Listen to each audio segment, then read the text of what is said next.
प्रदेश के बाद में कौन सा? जलवायु। जलवायु बहुत लंबा समय होता है। जैसे एक शब्द होता है मानसून, एक शब्द होता है ऋतु, एक शब्द होता है जलवायु। मानसून तो वह कोई थोड़ो सो टाइम समय को, मौसम, मानसून नहीं मौसम, ऋतु तो जाएगा। मौसम तो है थोड़े टाइम को, एक दिन को, 2 दिन को। ऋतु है 3 या 4 महीना की। जलवायु है 30 साल का आंकड़ा।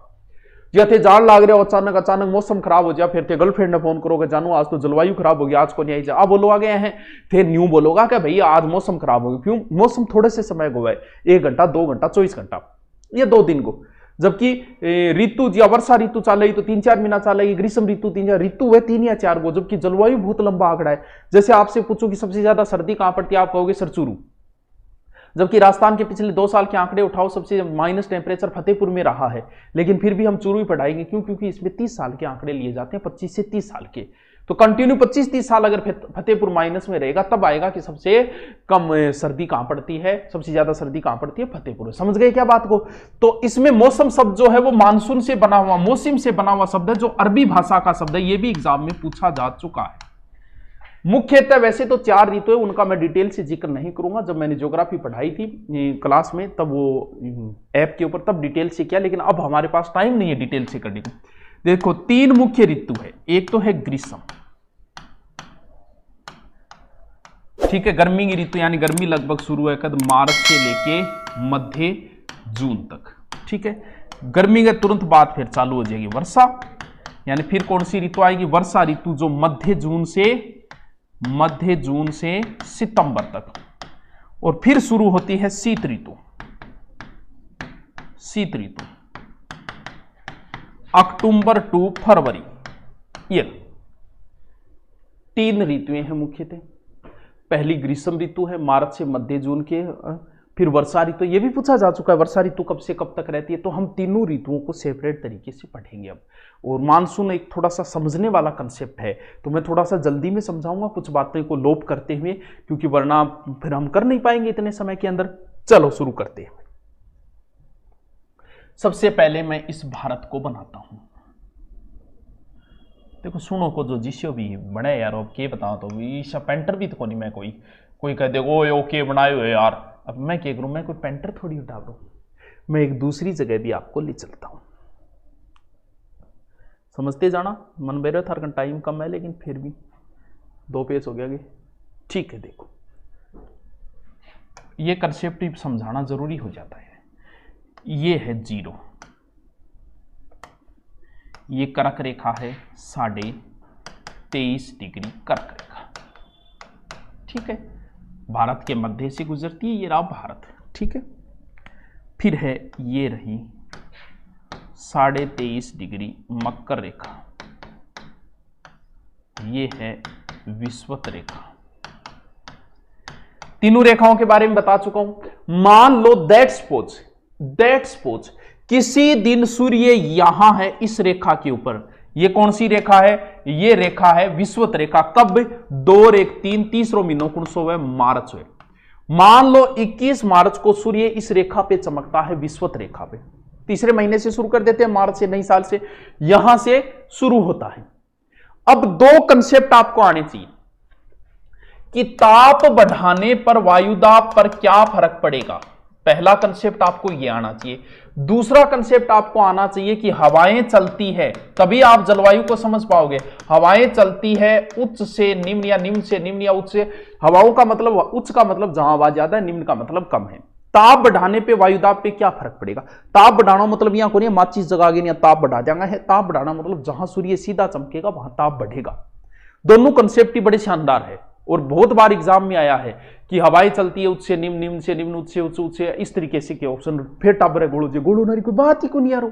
देखो मान लो कि आप जिस कमरे में बैठे हो वहां 50 बच्चे हैं और ऊपर की छत खोल दी जाए, सूर्य की किरणें सीधी आए, आपको मैं हवा के कण मान लेता हूं। सूर्य की सीधी किरणें आएगी, आप सहन ही नहीं कर पाओगे, सूर्य को नहीं कर पाओगे, आप गर्म होगे, सूर्य का ताप पड़ेगा।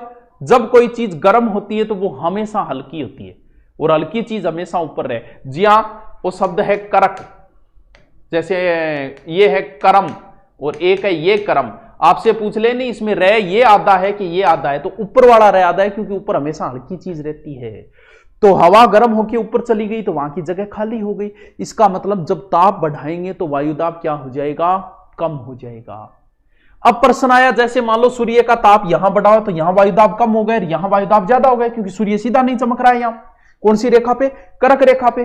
फिर प्रश्न आता है कि हवाएं चलती है, अब यहां निम्न हो गई यहां उच्च हो गई, किधर से किधर जाएगी। कई टापर क्रियाओं का निम्न से उच्च की ओर। अरे बावड़ा, जब निम्न की उच्च की ओर तू क्या चला, निम्न मतलब बट हवा है ही कोनी तू चलाओगे क्या। मैं तेरे को 50 रुपया मांगू, तेरे को 50 रुपया कोई नहीं, तू देगो घटुआ तो बता। जब हवा वहां है नहीं तू चला कहां से रहा है। प्रकृति का नियम है कि जहां चीज खाली हो जाती है उसका स्थान भरने कोई ना कोई आ ही जाता है। तुरंत आ जाए पड़ोसी आ जाए, भाभी जी कोई काम आधी रात ना बता दिया, जगह खाली दिखे नहीं, जब बोले नहीं कोई कौन बोले, क्योंकि जगह खाली दिखे कोई ना कोई भरना रो आई जाएगा बैठे। तो हवा जहां कम हो गई है, जहां वायुदाब कम हो गए उसकी जगह भरेगा, प्रकृति का संतुलन तभी तो बनेगा। जगह कम हो गई तो जहां से हवाएं ज्यादा है वहां से वहां आके संतुलन बना देगी, तो हवाएं चलेगी उच्च वायुदाब से निम्न वायुदाब की ओर। ये दो कंसेप्ट याद होना चाहिए। ताप बढ़ाने पे वायुदाब क्या होता है, ताप टेम्परेचर व्युत्क्रमानुपाती 1/, प्रेशर, और हवाएं चलती है high pressure to low pressure. हाँ गुरुजी, वो कंसेप्ट हमारे समझ में आ गया, बहुत ही बढ़िया बात है, समझ में आ गया। तो आगे काम आओगे, मुना था रहे काम आओगे, थार टाबरा काम आओगे, काल ने थी दादो दादी बढ़ोगा, पोता तो समझाओगा, फिर पोता कहेगा दादी वो कंसेप्ट थे घुटू समझो थे को का सुभाष जी को समझो। चलो देखो, हाँ अब देखो 21 मार्च को सूर्य इस रेखा पे चमक रहा है और यहां पर वायुदाब कम हो गया और ये उत्तरी ध्रुव है, यहां पर तो सूर्य की किरणें बड़ी मुश्किल से पहुंच रही है। ठीक है, अब क्या है, ये सूर्य ऊपर जाना शुरू होता है, 3 महीने बाद कर्क रेखा पे पहुंच जाता है। जून यानी मार्च अप्रैल मई जून, कितनी जून, वही 21 जून। 21 जून को सूर्य मकर रेखा कर्क रेखा के ऊपर चमकता है। इसका मतलब कहां चमकेगा, भारत के बीच में चमकेगा। भारत पे जून में ही तो पड़ती है अपने गर्मी। तो यहां पर सूर्य का प्रकाश इधर 3 महीने बराबर पहुंचा, यहां 66.5 तक ही पहुंचता है, इसलिए यहां 3 महीने फिर क्या रहते हैं, अंधेरा। फिर वो नीचे आना शुरू होता है जून के बाद जुलाई अगस्त सितंबर, और 3 महीने बाद 23 सितंबर को पहुंच जाता है कहां, वापस उसी विषुवत रेखा पे। फिर नीचे जाता है सितंबर अक्टूबर नवंबर दिसंबर, और 22 दिसंबर को पहुंच जाता है यहां से बहुत सारे प्रश्न पुटअप होते हैं, बहुत सारे। 21, 21, 23, 22, यानी 21 से शुरू करना, 21 मार्च, फिर 3 बढ़ाते जाओ, यानी इतने तारीख को यहां पहुंचा, इतने को यहां, इतना कई बार आ जाता है। पृथ्वी पे ऐसे कितने दिन है जब दिन और रात बराबर रहते हैं, मैं फासली बता रहा हूं वरना बड़ा इंटरेस्टिंग टॉपिक है ये। 21 और 23 सितंबर। उत्तरी ध्रुव का सबसे बड़ा दिन 21 जून। उत्तरी ध्रुव का सबसे छोटा दिन कौन सा हो जाएगा, जब सूर्य यहां है तो यहां उत्तरी दक्षिण ध्रुव का सबसे बड़ा दिन है 22 दिसंबर, तो उत्तरी का बड़ी रात हो जाएगी। उल्टा होगा, यहां दिन बड़ा है तो रात छोटी होगी, यहां रात बड़ी है तो दिन छोटा हो, यानी 21 जून को हमारे यहां दिन बड़ा होता है तो रात ऑटोमेटिक छोटी हो जाएगी। और 22 दिसंबर को सूर्य यहां है तो हमारे यहां रात बड़ी होती है तो दिन ऑटोमेटिक छोटा हो जाएगा। और यहां से यहां आने सूर्य 6 महीने का जो लगता है वो इस वजह से यहां 6 महीना अंधेरा, यहां 6 महीने, क्योंकि 6 महीना हो गया। यहां से यहां आया 3 महीने, यहां प्रकाश नहीं पूछा, फिर यहां आया 3 महीने तो 6 महीने यहां अंधेरा, फिर वापस ऐसी प्रोसेस है तो 6 महीने यहां। बस आपको ये तारीख याद रखनी, 21, 21, 23, 22। अब आते हैं हम अपनी कंसेप्ट के ऊपर। देखिए ये रही हमारी कर्क रेखा, ठीक है, और ये है भारत की विषुवत रेखा, ठीक है। भारत से नीचे है वो लगभग 700 समथिंग 776 ऐसे किलोमीटर दूर है, यानी ये है विषुवत रेखा, ये है कर्क रेखा। अब आपको बताइए विषुवत रेखा पर सूर्य कब चमकता है, सर मार्च में बताया आपने कि 21 मार्च को, यानी 21 मार्च को सूर्य यहां चमक रहा है। इसका मतलब भारत में इधर क्या हो गया, इधर मार्च के लमसम थोड़ी थोड़ी सर्दियां होती है क्योंकि सूर्य हमारे पास है नहीं। अब सूर्य धीरे से ऊपर आएगा तो अप्रैल में यहां पहुंच जाएगा, यानी सूर्य अप्रैल में पहुंच गया इस रेखा के ऊपर। यहां पहुंचने का मतलब यहां वायुदाब क्या होगा, सर यहां वायुदाब कम होगा। तो कई बार ऐसी सिचुएशन बनती है, अभी मानसून नहीं है, मानसून पूर्व वर्षा होती है, क्योंकि यहां थोड़ा सा क्या है कि वायुदाब कम होगा, कम होते इधर से थोड़ा सा इधर, क्योंकि इधर अरब सागर है, इधर बंगाल की खाड़ी है और ये हिंद महासागर है। हिंद महासागर की 2 भाग है, अरब सागर और बंगाल की खाड़ी। अब क्या होता है कि यहां पर थोड़ी सी ऐसी बारिश हो जानी शुरू हो जाती है, जैसे यहां पर उठी थोड़ी सी और उठते ही थोड़ी सी वैसे बारिश हो जाती है, तो यहां पर क्या है, आम पक जाते हैं। आपको पता है आम मार्च में आ जाता है, आम खाइडा होगा। आम्र वर्षा जो केरल और कर्नाटक क्षेत्र में होती है, वो मानसून पूर्व वर्षा है जो बड़ी फायदेमंद होती है। फिर क्या होती है, थोड़ा सा इधर बारिश होती है, इधर थोड़ी सी ऐसे काल बैसाखी, क्यों बैसाख को महीना चाल गया, तो यहां पर भयंकर तूफान वगैरह आ जाते हैं, इसलिए उसे काल बैसाखी असम और पश्चिम बंगाल में। नॉर्वेस्टर में छोटी हवाएं चलती है, नॉर्वेस्टर साइड में, तो ये मानसून पूर्व वर्षा है। यहाँ कौवा के लिए बड़ी उपयोगी होती है, इसे बोलते हैं फूलों वाली वर्षा, चेरी ब्लॉसम कर्नाटक साइड में। हमारे यहाँ क्या होगा, सूर्य तो यहां है, यहां वायुदाब कम है, ये रहा हमारा राजस्थान, और यहां पर स्थिति खराब है ही। क्यों, क्योंकि अप्रैल में भयंकर गर्मियां, अब वो हवाएं इधर चलेगी, क्यों, इधर वायुदाब कम है, इधर वायुदाब ज्यादा है, क्योंकि सूर्य थोड़ा तिरछापन है, तो यहां से भयंकर हवाएं चलती है, और कई बंबूलिया बन जाए, जगन आप बोला नहीं, बंबूलिया हुआ वायु को भंवर, जो टापर पढ़ाई में कहता नहीं, वो एक भूत है, भूत को नहीं, वो वायु को भंवर बन गयो, जो अप्रैल के लमसम बनते हैं। और क्या होती है, और फिर आंधियां चलती है, इधर से आंधी आएगी तो ऊपर कौन सा जिला आएगा सबसे पहले, गंगानगर हनुमानगढ़, तो सबसे ज्यादा आंधी कहां चलेगी, इधर से आएगी, तो गंगानगर, हनुमानगढ़, बीकानेर, चूरू, ऐसे ऐसे करते करते क्या होती जाएगी, कम होती जाएगी। बस छोटी सी इतनी सी ध्यान रखनी है अपने। और भयंकर हवाएं चलती है जिन्हें लू कहा जाता है, वो भी कब चलेगी, इसी महीने चलेगी, क्यों, क्योंकि सूर्य यहां है। अब चलते हैं ऊपर, अप्रैल, मई और जून में सूर्य पहुंच गया दोस्तों हमारी कर्क रेखा के ऊपर, ये लो। अब यहां पर वायुदाब क्या हो गया, वायुदाब सर यहां तो कम हो गया, और यहां पर वायुदाब क्या है, यहां पर ज्यादा है, क्योंकि एक तो समुद्री क्षेत्र, पानी का क्षेत्र है, तो ऑलरेडी वायुदाब ज्यादा है, तो हवाएं किधर चलेगी, अब हवाएं इधर चलेगी दोस्त, इधर चलेगी, इधर चलेगी, इधर चलेगी, लेकिन हवाएं कभी सीधी नहीं चलेगी। एक नियम है कोर्लियोसिस बल, जिसे मैं अब नहीं समझा सकता, क्योंकि 1 घंटे का है, वो ज्योग्राफी का टॉपिक है। आप बस इतना समझ लो कि हवाएं पृथ्वी के घूमने की वजह से हवाएं थोड़ी सी घूम जाएगी। किधर घूमेगी, जिधर आपका राइट हैंड है उधर घूमेगी। यानी हवा ऐसे चल रही है, मैं बोर्ड को नीचे डाल लूं, और हवाएं ऐसे चल रही है, मैं हवा की तरफ पीठ करके खड़ा हो जाऊं, तो फिर हवाएं इस साइड की ओर मुड़ेगी, राइट हैंड की ओर, तो ये हवाएं थोड़ी सी इधर मुड़ जाएगी, इधर, यानी सीधी न चल के हवाएं कैसे मुड़ गई, ऐसे मुड़ गई। नीचे से आया मानसून, तो ये दिशा कौन सी है, दक्षिण पश्चिम है, तो इस मानसून का मैंने नाम दिया दक्षिण पश्चिम का मानसून। इधर से आके सबसे पहले भारत में कहां टकराया, सबसे पहले भारत में टकराया केरल। आरटेट में क्वेश्चन आया था, बहुत ही शानदार क्वेश्चन, बोर हो रहा हो गया, बोर हो रहा काम चाल रहा कौन भाई साहब, टॉपिक इसे ये समझो, कंसेप्ट समझो, नहीं समझ पाया तो अब भी समझ के समझो।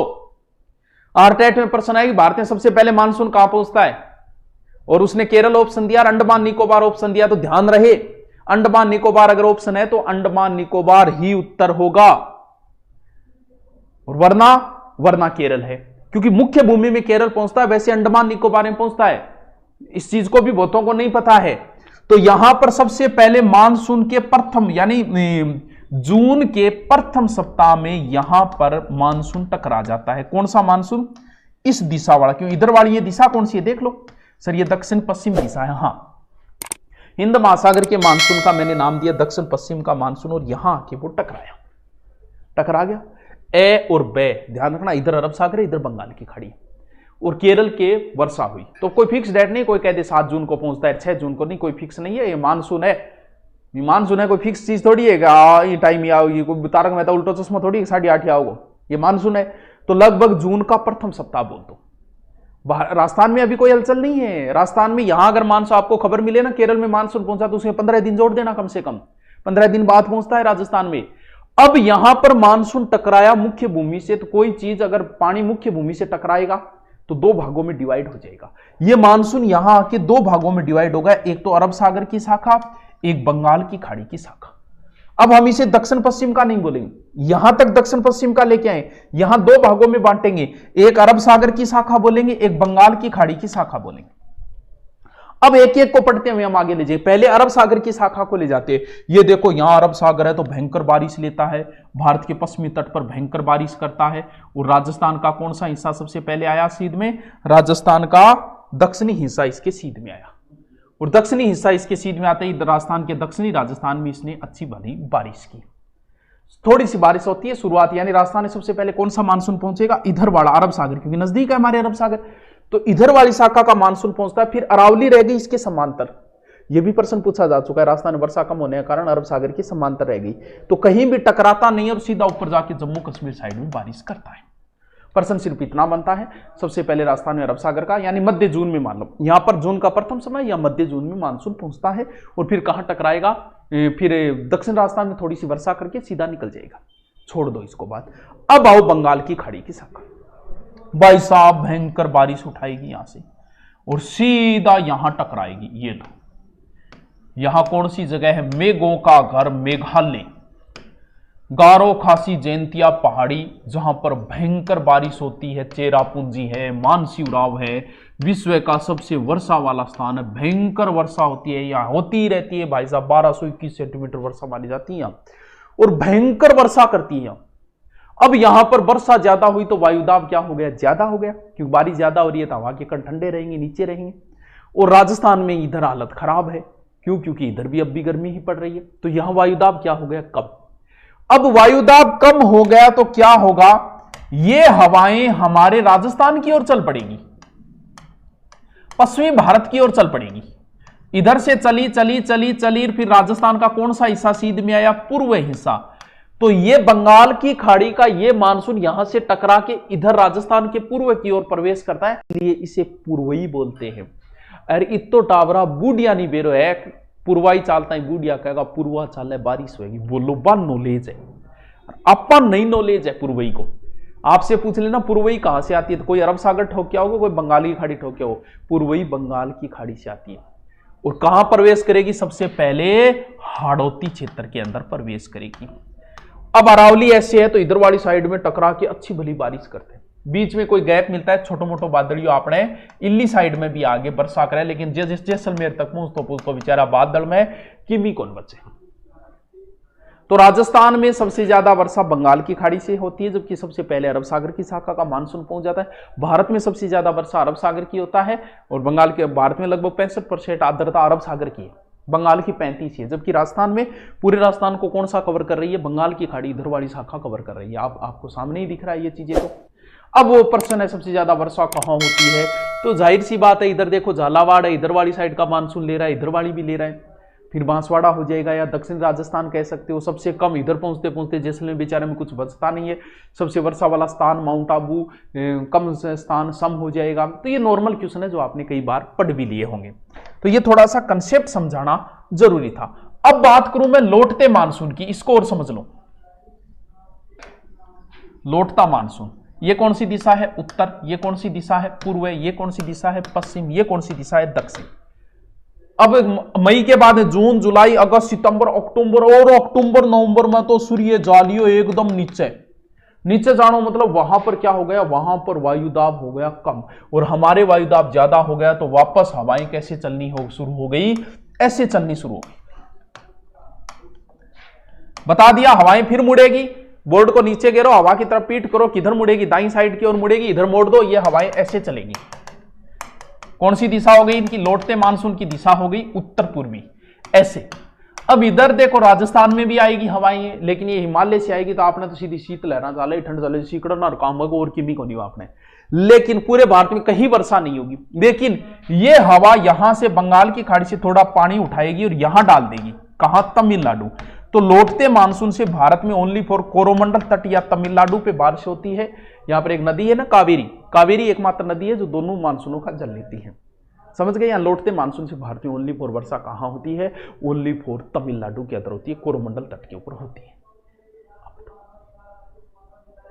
ये कौन समझ में आयो गुरुजी, मार तो 100 क्यों समझ में आ गयो, बढ़िया तरीकों में आ गयो, बिया पर डेढ़ो तो भी। अब राजस्थान की जलवायु की बात करें, राजस्थान की जलवायु के 5 भाग बांटे गए हैं। यह प्रश्न भी फर्स्ट ग्रेड के अंदर पूछ लिया गया। भौतिक प्रदेश 4, जलवायु 5। अब समझो इन चीज ने, देखो ये अरावली के इधर मरुस्थल है, मरुस्थल को मैं 2 भागों में बांट देता हूं। इधर वाले का नाम हम भौतिक प्रदेश में पढ़ चुके हैं, शुष्क मरुस्थल, और इसका नाम हमने क्या दिया था, अर्ध शुष्क मरुस्थल, अर्ध शुष्क मरुस्थल। फिर ये हो गई अरावली, अरावली के इधर ये थोड़ा सा पूर्व का मैदान, और फिर ये हो गया हाड़ौती। हो गए 5 भाग। अब इसका नाम देना है मुझे, इसके तो नाम दे दिए शुष्क और अर्धशुष्क, इन तीनों के नाम और देने। मैं पहले बीच वाले को ले लेता हूं, पूर्व मैदान वाले क्षेत्र को, जिसका मैं नाम दे देता हूं क्या, आर्द्र जलवायु। समझते जाना, बहुत इंटरेस्टिंग है ये।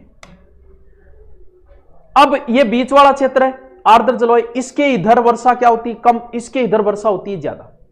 तो इस आर्द्र जलवायु के इधर यानी अरावली क्षेत्र वर्षा कम होगी क्योंकि इधर वर्षा बढ़, ये प्रश्न भी पूछा राजस्थान में मानसून की दर बढ़ता है और वर्षा की दर बढ़ती है, वर्षा की दर कम होती है। बहुत अच्छे क्वेश्चन है ये कंसेप्ट, क्योंकि अगर ये चीज आपके कहानी आ गई कि जैसे आपसे पूछा कि मानसून या वर्षा ऋतु में हवाएं चलती है स्थल से जल, जल से स्थल, स्थल से स्थल, जल से जल। अब बट कंफ्यूज है, कंफ्यूज किया जो वर्षा ऋतु मतलब वर्षा जद ऋतु होगी जब कोई जल भाग हो अपने स्थल भाग की और हवा होगी, यानी बंगाली खाड़ी हवा अपने कहानी तो जल स्थल, और लौटते मानसून में स्थल से जल।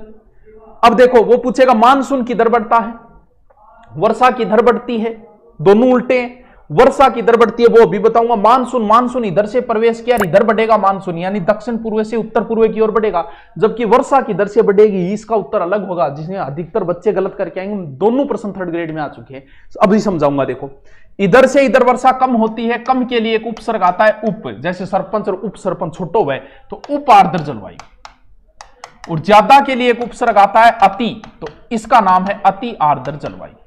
यानी 5 भागा नाम बता दिया, शुष्क, अर्धशुष्क, उपार्द्र, आर्द्र, अति आर्द्र।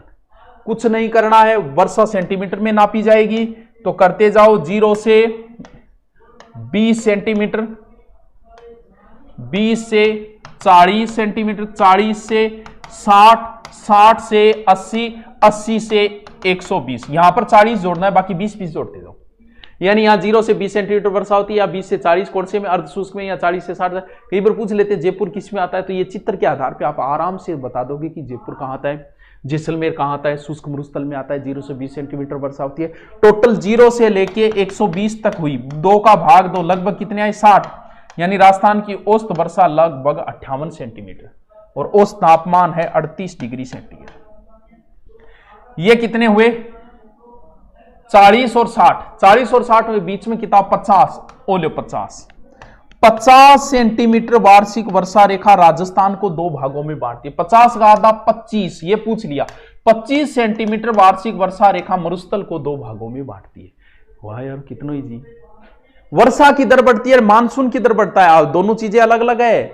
वर्षा की दर बढ़ती है तो दोस्त वर्षा इधर बढ़ती है, इधर नहीं बढ़ रही क्या, यहां 0 से 20 है, या 20 से 40 है, 40 से 60 है। देखो वर्षा इधर बढ़ रही है, जबकि मानसून इधर बढ़ता है। वर्षा बढ़ती है उत्तर पश्चिम से दक्षिण पूर्व, जबकि मानसून बढ़ता है दक्षिण पूर्व से उत्तर पश्चिम। बात समझ में आई क्या?